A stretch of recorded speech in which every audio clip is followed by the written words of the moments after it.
1945 mengidentifikasi peran para tokoh pendiri bangsa dalam perumusan dasar negara. Gagasan-gagasan dalam sidang pertama BUPKI. Waktu pelaksanaan sidang pertama BUPKI dilaksanakan pada 29 Mei sampai 1 Juni 1945. Tujuan sidangnya adalah mencari rumusan dasar negara yang akan menjadi landasan ideologis bagi negara Indonesia yang merdeka. Tokoh-tokoh yang mengemukakan gagasan. 1. Muhammad Yamin. Muhammad Yamin menyampaikan usulan dasar negara yang terdiri dari 5 asas. Yang kedua, Supomo mengusulkan konsep negara integralistik. Yang ketiga, Insinyur Soekarno menyampaikan pidato bersejarah yang memperkenalkan konsep Pancasila. Gagasan Soekarno tentang Pancasila pada pidato 1 Juni 1945. Latar belakang pidato. Pidato disampaikan oleh Insinyur Soekarno dalam sidang BUPKI pada 1 Juni 1945. Pidato ini merupakan tanggapan dari pembahasan sebelumnya untuk mencari dasar negara yang ideal bagi Indonesia merdeka. Soekarno berusaha merumuskan dasar negara yang mampu menyatukan keberagaman suku, agama, dan budaya Indonesia. Isi Pancasila yang disampaikan Soekarno.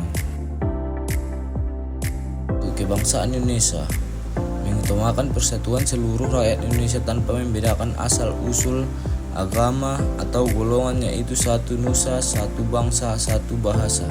Yang kedua, internasionalisme atau peri kemanusiaan, menjunjung tinggi nilai kemanusiaan dan menjamin hak-hak asasi setiap individu, mengakui persaudaraan dengan bangsa-bangsa lain di dunia. Tiga adalah mufakat atau demokrasi, menyusun tata negara yang berlandaskan asas permusyawaratan dan perwakilan. Keputusan diambil dengan musyawarah untuk mufakat, bukan mayoritas mutlak. Yang keempat adalah kesejahteraan sosial, menciptakan keadilan sosial dan pemerataan kesejahteraan bagi seluruh rakyat Indonesia, menjaga keseimbangan ekonomi dan sosial. Yang kelima adalah ketuhanan yang Maha Esa, menjamin kebebasan setiap rakyat untuk menjalankan ajaran agamanya, mengakui keberadaan Tuhan yang beragam, namun menghormati keberagaman agama di Indonesia. Pancasila sebagai dasar negara.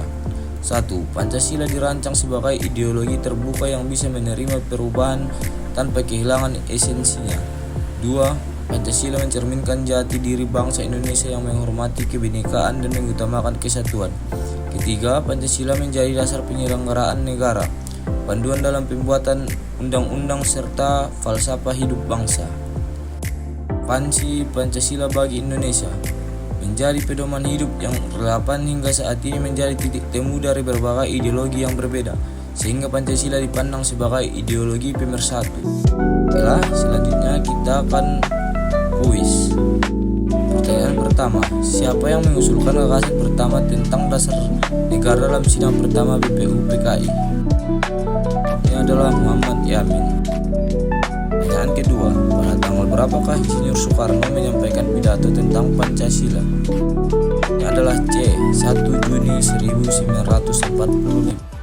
3. Gagasan Supomo dalam sidang BUPKI lebih menekankan pada konsep negara seperti apa?